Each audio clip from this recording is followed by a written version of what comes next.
been preparing for that sort of third linebacker opportunity, and how did you think it went? Definitely a lot of progress was made. We practice this stuff all throughout the year, but just during certain game plans and stuff like that comes up, and our coaches feel like that was the right move for that week, and I think it worked out pretty well, and just got to build on it. You guys ramped it up a little bit last week for that opponent. Yeah, I mean, every team has different tendencies. We know the type of team Iowa is. They kind of run the ball a little more, so we felt like that was the right move, and each week is a new game plan, and we got to get right for the next game plan. Cody, I talked to Tommy after the game a little bit about you, Tommy, and Steele kind of coming up together, now seeing the good and the bad of defense, what you guys can be compared to last year.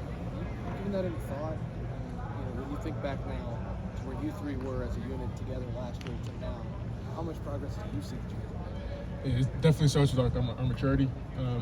We were all kind of fresh out and didn't really have a whole lot of experience last year, but I mean, other than a few bad performances, but it really kind of scarred us. So we've made it an emphasis to, like, in the offseason, to not let that happen again. And so, I mean, right now we're just working as hard as we can and just trying to make sure everything we do is perfect, and every little detail we can correct is corrected. You three together, is it a tight little group there between you, Tommy, and Steele? Are you three pretty close? Yeah, I mean, they're one of my closest friends on the team, and they're even closer together. But like, the way they play, they motivate everybody else in the field, and I stay next to them and stay on their hip, and when they do well, that means I'm doing well, and when I do well, that means they're doing well. So everything that we do is just all as a team, as a brotherhood. You asked about the three-linebacker look and preparing for it, but was it just kind of fun to be out there, three linebackers again, being able to do it again with those two? Yeah, it's definitely fun. I definitely missed those times last year, but like, again, it's whoever's on the field, we have ultimate trust in who's out there. So, whether it's me, Steele, Tommy, or whoever goes out there, EA, we all have trust that they can go out and do the job, and I'm thankful for that, because we put in the work in practice for that. We've talked with running backs about getting in a rhythm of a game. Sometimes you need a handful of carries. In a game like last week, when you're kind of in and out, how does that affect your momentum, rhythm, or does it?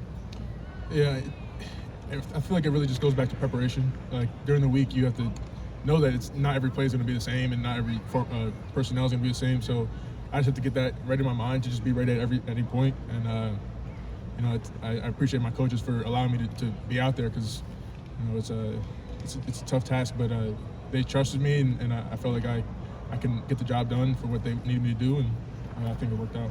On the sideline, is it just, hey, Cody, in for this play, Cody, come back?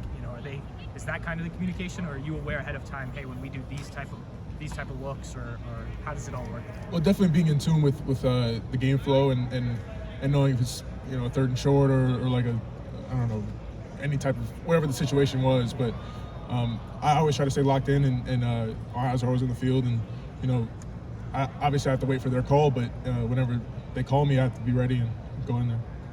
Cody, as somebody from the East Coast, as somebody who probably was growing up pretty familiar with Penn State football, is there any added intrigue, enthusiasm to play a game in that place? Understanding, football from its roots, and when you play in this part of the country, it's a pretty big deal to play there. What's your excitement level to just go see it? I'm ultimately excited. My first time there was during COVID, so there were no fans there, so it's a completely different experience. But I'm definitely hyped up, because it's around where I'm from. There's not Penn State's probably the biggest school out there, so it's just just being ready to handle the emotions and the flow of the game, and be able to be confident and go and play our hardest. That was my next question. How do you go about doing that? Obviously, ebbs and flows, especially when you're playing defense. Crowd's a little quieter. You can probably still communicate at that point, so you actually get a little bit of a lift there in that regard. How do you go about handling stuff that is not the 11 men on the other side of the line? You know what I'm saying? Making it just a normal football game as best you can. Yeah, I think it just always goes back to practice. No matter what happens, our coaches throw so many different looks at us, and just make sure we're on our toes, because if we're confident in what we see, there's nothing else that really matters. The crowd doesn't really matter. So for us, it's just being able to be locked in at all times during practice, and letting it translate. we spend all the time in meetings and watching film. So I think that's the key part about handling the extra stuff that's not involved with the 11 guys. We've got to see a number of the new guys this season, just late in the game, special teams and whatnot. But CJ Hicks obviously had a lot of hype coming in this season, in that linebacker room. How has he taken this season so far? Maybe a handful of games into his Buckeye career. You know, he's got some snaps as well there on the defensive side. Just how has he handled the season? He's a very young and really high energy guy. He brings the energy of our room up and makes it a great time. And you know, he's a great competitor though. At all times, he's always trying to go his hardest and just finding where he fits in. And that's what you want out of a young guy and someone who doesn't have to contribute, but is always ready to contribute whenever time needs. And he's been playing big on special teams, and he's been really good for us. So, I mean, I can't say enough good things about him, but he's doing really well right now. You mentioned. Last question. We just mentioned the excitement of getting to play there after 2020, but it's not the whiteout night game that Ohio State's had to deal with the last several times there. I know from a fan perspective, everyone's thought is, okay, that makes it easier. What has been kind of conversation among your players about what it's going to be like to have a different kind of atmosphere there? Yeah, no, we know it's going to be loud. It's going to be crazy, chaotic, but you know, our goal is to just focus on the task at hand and can't let any of that stuff affect us. And I mean, the crowd is a crowd. Like we love the shoe. They play a big impact on our games, but our focus just has to be laser focus on the plays and our game plan. And if we do that, we should be fine. And then just play how we play. Last question.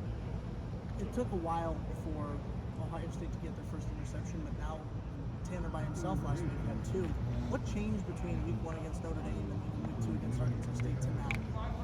You know, sometimes stuff just doesn't. The ball just can't come your way, and I think our defense has gotten more experience and more better understanding of how it operates. So, you know, guys can get in the right position, know and predict where other players are going to be, the offensive players. And so I think we've been doing better each week at that, and just being able to be more in tune with what's going on and the type of stuff we're going to get on offense, and really just more comfortable on the defense on the field.